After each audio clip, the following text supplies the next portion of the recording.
अवधूत चिंतन श्री गुरुदेव दत्त स्वामी महाराज की जय. छत्रपती शिवाजी महाराज की जय. श्री स्वामी समर्थ. आज मी आपल्याला गुढीपाडव्याच्या दिवशी धनधान्य वाढण्यासाठी काही उपाय असेल, तोडगे असेल ते ह्या व्हिडिओमध्ये सांगणार आहे.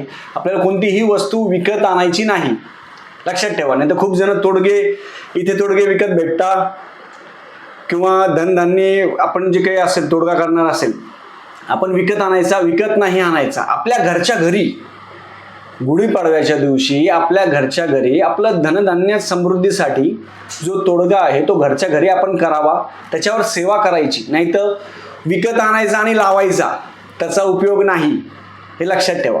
या गुढीपाडव्याच्या दिवशी या जी सेवा आहे ती मी आपल्याला सांगणार आहे.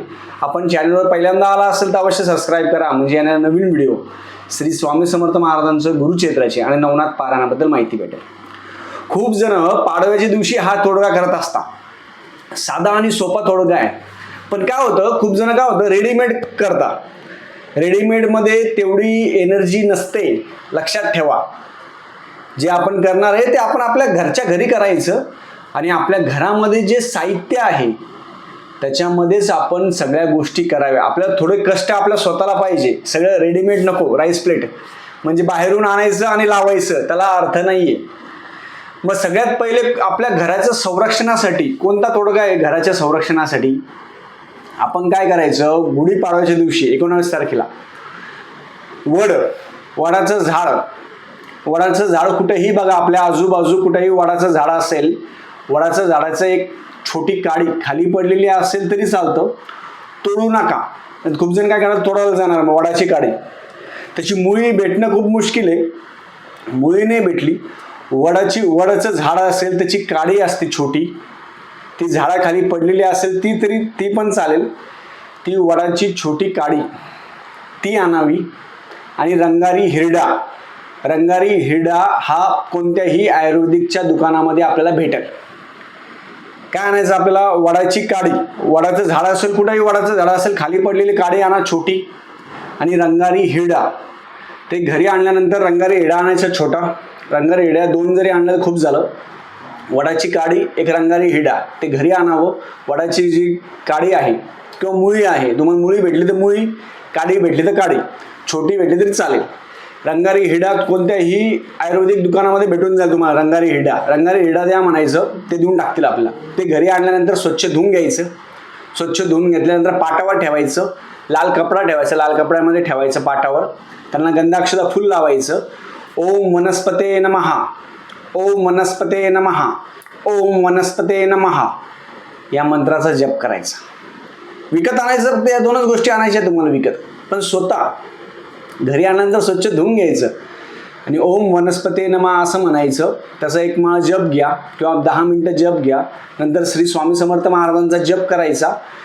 ते आपल्या प्रवेशद्वाराच्या आतल्या बाजूनी एक छोटी पिशवी तयार करून घ्यायची लाल. त्याच्यामध्ये प्रवेशद्वाराच्या आतल्या बाजूनी रंगारी हिरडा आणि वडाच्या झाडाची मुळी किंवा वडाच्या झाडाची काडी हे आपण आतमधल्या साईडने त्याच्यामध्ये एक हळकुंड टाकून द्यायचं. एक हळकुंड टाका आणि ह्या 3 वस्तू आपल्या प्रवेशद्वाराच्या आतमधल्या साईडने खिळ्यामध्ये बांधून ठेवायचं. हे या पाडव्याला लावल्यानंतर पुढच्या पाडव्याला ते पाण्यामध्ये विसर्जन करायचं. सोपं. हे गुढी उभारल्यानंतर पण करू शकता, गुढी उभारायच्या अगोदर पण करू शकता. कशासाठी करायचं आहे, वडाची मुळी असेल, वड असेल त्याच्यामध्ये औदुंबराची पण थोडा औदुंबराची खाली पडलेली काडी, वडाची मुळी किंवा वडाची तुकडा, वडाच्या झाडाचा एक तुकडा असेल तो, किंवा औदुंबराचा पण खाली पडलेली काडी असेल ती पण टाका. औदुंबराची काडी, वडाची काडी आणि रंगारी हिरडा हे 3 टाका. कशासाठी, हे आपल्या प्रवेशद्वाराच्या आतमधल्या साईडने लावायचं. का बरं, आपल्या घरामध्ये बाहेरची बाधा करणी किंवा अशा गोष्टी, वाईट शक्ती घरामध्ये प्रवेश करणार नाही, लक्षात ठेवा. जिथे औदुंबराचं झाडाची काडी असेल, आपण बघा गाणगापूरमध्ये औदुंबराच्या वृक्षाच्या खाली गुरुचेत्र पारायण करतो. मग ती औदुंबराची काडी नुसती आपण आपल्या प्रवेशद्वाराच्या वर जर लावली आतमधल्या साईडने, तर आपले वाईट शक्ती, वाईट लोक ह्या गोष्टी घरामध्ये प्रवेश करणार नाही. घरामध्ये वादविवाद, भांडणं अशा गोष्टी होणार नाही. त्या दिवशी करायचं आहे. लाल पिशवीमध्ये, छोट्या पिशवीमध्ये लाल बांधा आणि घराच्या प्रवेशद्वाराच्या आतमधल्या साईडनी खिळा मारून ह्या गोष्टी, तिन्ही गोष्टी यामध्ये आपण लावून टाकायच्या. त्याला हात लावायचा नाही, वरच्या साईडनी लावून टाकायच्या त्या प्रवेशद्वार. तुमचं फ्लॅट असो, रो हाऊस असो, घर असो, पत्राचा असो, काही असो. हे साधं आणि सोपं लाल पिशवीमध्ये किंवा लाल कपड्यात बांधून ठेवा. छोटा लाल रुमाल घ्या. सगळ्यात पहिले काय करायचं, वडाची झाडाची काडी, औदुंबराची काडी आणि रंगारी हिरडा ते घरी आणा, स्वच्छ धुवून घ्या. त्यांना गंधाक्षता फुल व्हायचं, पूजा करायची, गंधाक्षता फुल व्हायचं, पाटावर ठेवून गंधाक्षता फुल व्हा, धूप दाखवा, दीप दाखवा. हे दाखवल्यानंतर गंधाक्षता फुल व्हायला ओम वनस्पते नमः, ओम वनस्पते नमः आणि ओम औदुंबराय विद्महे, ओम औदुंबराय विद्महे, ओम औदुंबराय विद्महे. औदुंबराचा मंत्र आहे तो म्हणायचा. किंवा ओम श्री चैतन्य गोरक्षनाथाय नमः, दिगंबरा दिगंबरा श्रीपाद वल्लभ दिगंबरा हा मंत्र म्हणून, हे सगळं म्हणून आपण आपल्या प्रवेशद्वाराच्या आतल्या बाजूनी ह्या गोष्टी लावून टाकायच्या. ज्यांच्या घरामध्ये बाधा आहे, वाईट शक्ती आहे, घरामध्ये वादविवाद, भांडणं, काही गोष्टी असेल, ह्या सगळ्यांचा त्रास होणार नाही. आमच्या घरामध्ये पण आम्ही लटकून ठेवले वरच्या साईडनी. आता धनधान्यकारक, घरामध्ये धनधान्य चांगलं राहिलं पाहिजे, त्यासाठी पोटली 1 रुपया पण खर्च नाही, विकत आणायची नाही. नाही तर तुम्ही चालले इथून आणा विकत, तिथून आणा विकत नाही आणायचं. आपापलं, आपण बाहेरचं जेवण करतो का नाही, घरचं जेवण करतो आपण, विकत नाही आणायचं. मग धनधान्य तोडगा कसा करायचा, सगळ्यात पहिले लिहून घ्या.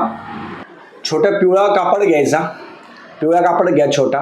हे झालं पहिला जो उपाय आहे तो. घरामध्ये आजारपण, घरामध्ये त्रास, बाहेरची बाधा या गोष्टी होत नाही, घराच्या आतमधल्या साईजने लावायचं आहे. हा दुसरा उपाय आहे धनधान्य तोडगा. त्यासाठी काय करायचे, आपल्या घरचे गहू, नवीन गहू आले असेल किंवा आपण घरचे वापरत असाल, 1 मूठ गहू घ्यायचे. खडे मीठ असेल ते टाकायचं, छोटं खडे मीठ, रंगारी हिरडा, औदुंबराची काडी असेल ती पण टाकू शकता आणि अखंड हळकुंड. लक्षात ठेवा, परत एकदा सांगतो, 1 मूठ गहू घ्यायचे, पिवळा कापड ठेवा, पिवळा कापड ठेवल्यानंतर 1 मूठ गहू ठेवा, त्याच्यावर खडे मीठ, रंगारी हिरडा, औदुंबराची एक काडी आणि अखंड हळकुंड, अखंड हळकुंड हे ठेवायचं. आणि थोडं तांदूळ ठेवायचे. हे पिवळ्या कपड्यात ठेवायचे. हे ठेवल्यानंतर त्यांना गंधाक्षता फुल व्हायचं, गंधाक्षता फुल व्हा, धूपदीप ओवाळा. धूपदीप ओवाळल्यानंतर घरामध्ये आपली कुलदेवता आहे त्यांचं स्मरण करायचं आणि त्यांना म्हणायचं की या चैत्र शुद्ध पाडव्यापासून आमच्या घरामध्ये अखंड धनधान्य, घरामध्ये वादविवाद, भांडणं, रोगराई अशा गोष्टी येऊ देऊ नका. घरामध्ये सुखी हे वर्ष आम्हाला सुखा समाधानी जाऊ द्या. याच्यासाठी ही जी पोटली आहे, ही पोटली घरच्या घरी आपण तयार करावी पिवळ्या कपड्यामध्ये. आणि ही पोटली आपल्या किचनच्या ईशान्य दिशेला लावायची किंवा आपल्या घराच्या ईशान्य दिशेच्या कोणत्याही कोपऱ्यात लावा तुम्ही, काही प्रॉब्लेम नाही.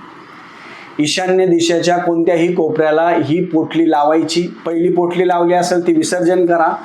ही प्रत्येक पाडव्याला आपण लावू शकता किंवा बुधवारी आपण हे गोष्टी लावू शकता. त्याच्यावर सेवा कोणती घ्यायची, त्या पोटलीवर नुसते आणायची नाही, ती पोटली हातामध्ये घ्यायची. त्या पोटली हातामध्ये घेऊन आपण व्यंकटेश स्तोत्र, श्री सूक्त, लक्ष्मी गायत्री मंत्र, विष्णू गायत्री मंत्र ह्या गोष्टीची सेवा करून आपण ते ईशान्य दिशेला ती पोटली लावून टाकायची. पाडव्याच्या दिवशी आपल्या घरामध्ये, आपल्या तिजोरी, प्रत्येकाच्या घरामध्ये तिजोरी आहे, तिथं स्वस्तिक काढा. फुलाने स्वस्तिक काढा किंवा हाताने स्वस्तिक असेल ते स्वस्तिक काढा व तिथं गंधाक्षता फुल ठेवा. हा पाडवा 3.5 मुहूर्तापैकी एक. त्या दिवशी आपल्या घरातील तिजोरी तिथं स्वस्तिक काढायचं, तिथं गंधाक्षता फुल ठेवायचं, व्यंकटेश स्तोत्र वाचायचं. पाडव्याच्या दिवशी ब्राह्मणाला घरी बोलवा किंवा तुम्ही त्यांच्या घरी जा, त्यांचं पाद्यपूजन करावं आणि संवत्सर फल सगळ्यांनी त्या दिवशी ब्राह्मणांच्या मुखातून संवत्सर फल ऐकून घ्या की हे वर्ष कसं जाईल, हे वर्ष कसं जाईल. खूप जणांना नवे गहू आलेले असतात, नवे गहू असेल, नवे धान्य आलेलं असतं. हे धान्य आल्यानंतर काय करायचं, हे देवाजवळ आपण ठेवतो, तसं ते आपण ब्राह्मणाला शिधा दक्षिणा आहे त्या दिवशी तुम्ही देऊ शकता, काही प्रॉब्लेम नाही. अशा पद्धतीने हा जे तोडगे आहे, हे तोडगे प्रत्येकाने साधे सोपे करावे, विकतचे आणू नका. आपल्या घरच्या घरी करा, तुम्हाला काही विषय नाही. विकतची आणायची, घरचेच गहू घ्यायचे, हळकुंड घरची, औदुंबराची काडी, एक खडे मीठ आणि रंगारी एडा. आपल्या आयुर्वेदिकच्या दुकानामध्ये कुठेही भेटून जाईल तो रंगारी एडा. याच्यामध्ये ज्या गोष्टी अवेलेबल असेल तर त्या घ्या, नसेल अवेलेबल सोडून द्या.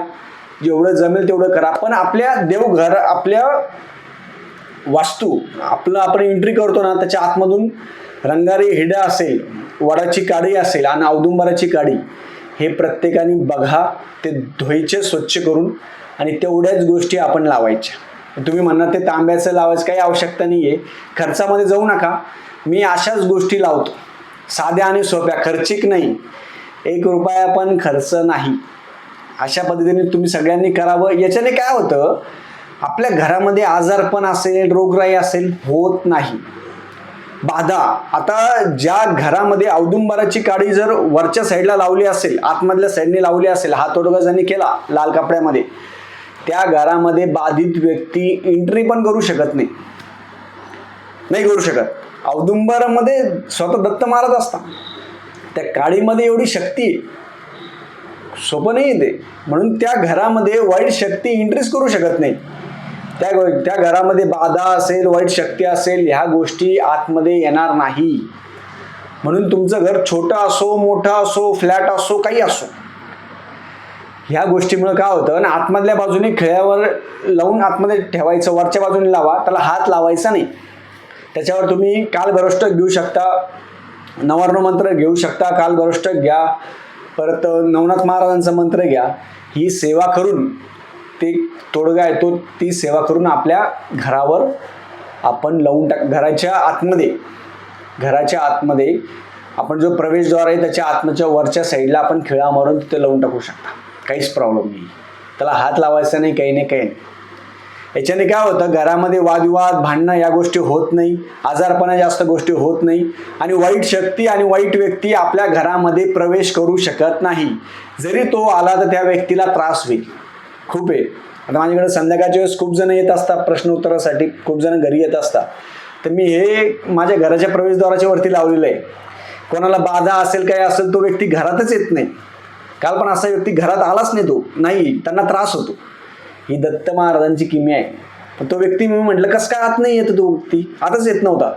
मी म्हटलं अरे इथं औदुंबराचं आपण लावलेलं आहे, त्याच्यामुळे ते बाधित व्यक्ती घरात प्रवेश करत नाही. गोमित्र टाकलं, घरामध्ये आले ते. हे असं असतं. म्हणून सगळ्यांनी आपलं संरक्षण आपण स्वतः करावं. याच्यामध्ये खूप जणांना असं वाटेल अंधश्रद्धेचं, असं काही नाही आहे. ज्यांना करायची इच्छा असेल त्यांनी करावं, ज्यांना नाही वाटलं काही आवश्यकता नाही आहे. गुढीपाडव्याच्या दिवशी व्यंकटेश स्तोत्र प्रत्येकाने वाचावं, 3 वेळा, 7 वेळा, 11 वेळा. त्याचं पण महत्त्व खूप आहे. झालेली सेवा मी महाराजांच्या रुजू करतो. श्री स्वामी समर्थ.